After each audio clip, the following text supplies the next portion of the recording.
Claudie, vous n'avez pas simplement fait avancer la recherche scientifique, je pense par vos découvertes, par les vols habités et les expérimentations que vous avez pu faire. Vous êtes attaché au cours de votre carrière à transmettre aussi le savoir, la technique, à rendre accessible la science et la technologie. Là, on a un invité mystère qui avait très envie de vous poser une question et on va donc envoyer la vidéo. La science, c'est pas toujours facile à comprendre et à expliquer, mais c'est passionnant.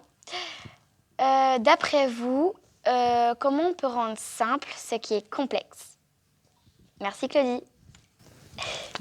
Alors ça c'est Anna, elle a 11 ans, ouais. Donc elle a presque votre âge quand vous avez, vous l'évoquiez tout à l'heure, le moment où on a rêvé des envies, de cette conquête. Avant que la flamme s'éteigne pour certains. Mais merci Anna. Ouais. Voilà, donc je ne vais pas compléter la question, je vais vous laisser effectivement y répondre. C'est intéressant la façon dont elle la pose, parce qu'elle dit comment rendre la science simple. Alors je crois que c'est pas tout à fait comme ça qu'il faut poser la question. On s'en est bien rendu compte là, pendant la période de la crise du Covid, où voilà, on a essayé de faire de la pédagogie et d'expliquer simplement les choses, mais ça n'a fait que souvent brouiller le message.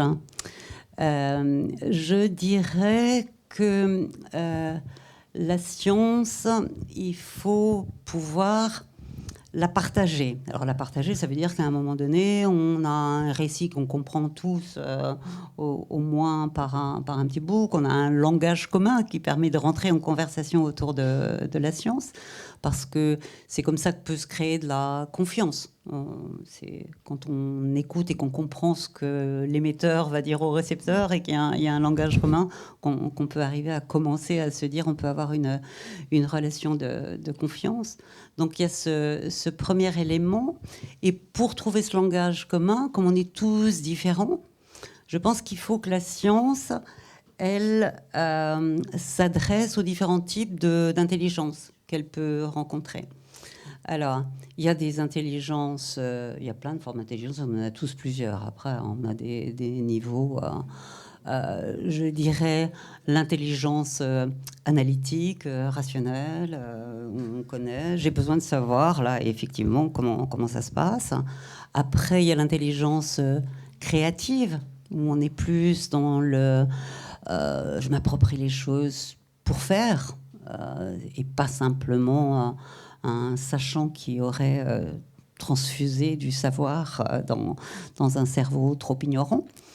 Et puis, il y a une intelligence qui est aussi une intelligence, je dirais, de situation, de mise en contexte. Et je pense qu'il n'y a pas que la simplicité. Il faut aussi changer un petit peu le récit de la science, la façon dont on la présente, pour qu'elle ne soit pas que dans sa forme d'abstraction, qu'on la mette en sens, qu'on la mette en contexte, qu'on dise le pourquoi, qu'on la fasse voir, qu'on la fasse faire. Vous avez aussi réfléchi d'ailleurs sur le musée du XXIe siècle, sur des choses comme ça. C'est ce qui m'avait intéressé de formuler cette envie de diriger le Palais de la Découverte, la Cité des Sciences et de l'Industrie, deux maisons déjà très très différentes dans leur façon d'aller dans la pédagogie de la science, là, avec des grands espaces d'exposition, justement la capacité aussi aujourd'hui, avec les données, ce qu'on appelle la data visualisation, de pouvoir entrer dans des phénomènes très complexes. Et bon, vous rentrez de la mécanique quantique par des méthodologies qui n'étaient pas du tout à notre disposition il y a quelques années. Et puis, la parole du médiateur du Palais de la Découverte qui va faire l'expérience, parler, vous embarquer avec lui dans son récit. Donc, voilà, je trouvais que c'était une belle façon justement d'aller parler à ces différentes formes d'intelligence pour qu'on se l'approprie, pour que ce soit une forme de capacitation de chacun. En fait, la science et la technologie, pour les uns, ça peut être « ouais, j'ai très très envie d'aller entrer dans la boîte noire de la box d'un opérateur quelconque ou mon smartphone. » Je ne sais pas si vous démontez les smartphones, mais enfin, il y a plein de tutos pour apprendre à le faire. Donc, il y en a que c'est ça, leur interaction. Et puis, il y en a qui vont être fascinés, éblouis par l'émerveillement et le réenchantement par la science. Moi, j'ai vu des gens qui avait un déclic à un moment donné en disant « Waouh, j'ai compris ». Quand on arrive à trouver comment tirer le fil pour que voilà, il y ait cet étonnement et cet émerveillement, cette émotion de la découverte, je dirais, c'est des choses qui sont passionnantes. Alors ça veut dire à l'école. Alors à l'école, bien sûr, il y a les fondamentaux. Je dis toujours l'éducation à l'école, c'est l'éducation qui prépare, mais on a besoin aussi d'avoir une éducation qui inspire. C'est pas toujours le cas à l'école, même si aujourd'hui, moi, je trouve qu'il y a quand même pas mal de choses qui sont faites pour faire évoluer. Mais voilà, c'était cette idée de se dire que la science et la technologie, ça donne des clés de compréhension, ça permet, parce qu'on comprend, qu'on partage, qu'on en discute, qu'on est en conversation, qu'on est en débat avec les autres sur ces sujets,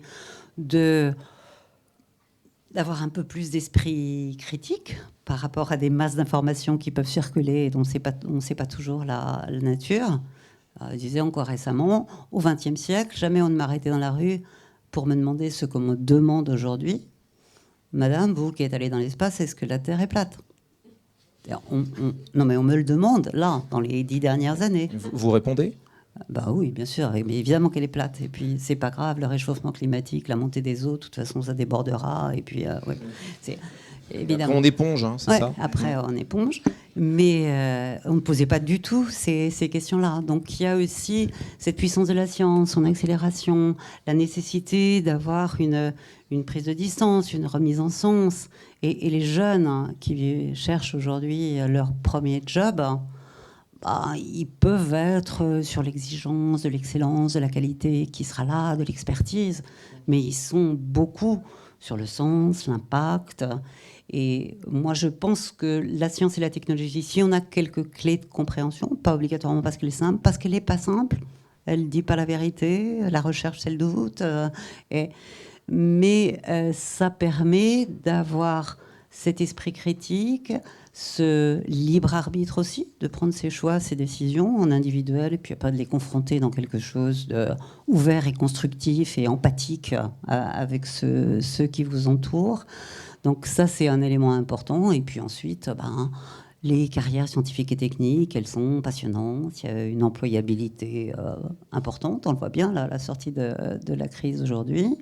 Et puis, c'est des métiers bien payés, hein, quand vous rentrez dans le numérique ou dans l'ingénierie de haut niveau. Alors, les carrières de chercheurs, peut-être pas trop. J'espère que ça va bouger un peu. La guerre des talents est lancée depuis longtemps, d'ailleurs. Et voilà. Et en plus, c'est cette forme de capacitation, d'émancipation pour affronter la complexité de la vie, mais aussi l'appétit qu'on peut en avoir. Alors, rendre la science simple, c'est aussi participer à écrire un récit pour demain. Je trouve que moi, à mon époque, on avait de science-fiction qui était plutôt du côté de l'utopie, d'ailleurs. Aujourd'hui, c'est quand même que de la dystopie. Hein. C'est quand même, ça se finit toujours mal, hein, quand même. Bon. Et donc, voilà, moi, j'ai eu la chance de vivre à cette période où science, ingénierie, technique, c'était porteur de progrès. On allait construire un monde nouveau. Et là, j'ai l'impression de temps en temps qu'on rentre... comme le disent les jeunes aujourd'hui, et c'est vrai que ça m'a interpellée. Ils m'ont parlé l'autre jour de dissonance cognitive. C'est-à-dire que, ouais, ils aimeraient pouvoir rêver et se dire que, pourquoi pas, le Moon Village, un village lunaire, je sais pas, des expéditions. Moi, j'ai été biberonnée à Connaissance du Monde dans les maisons de la culture, dans ma Bourgogne natale. Donc à Runtaziev, Volume du Victor, c'était ça une fois par mois. Donc cette dissonance, il l'exprime en disant, on sait que nous, on ne pourra pas. C'est pas pour nous. Et ça, c'est vrai que ça me perturbe. Je suis en train de me dire qu'il faut que je me réengage peut-être dans certaines actions pour que, voilà, on ne soit pas sur... au moins la configuration de futur qu'on pourrait souhaiter. Et donc de trouver des clés pour y entrer. Alors, la science et la technologie, c'est une possibilité. Et puis après, il y a toutes les autres possibilités qui vont vous permettre d'être des architectes de demain. Merci Claudie. Merci beaucoup. Merci à vous.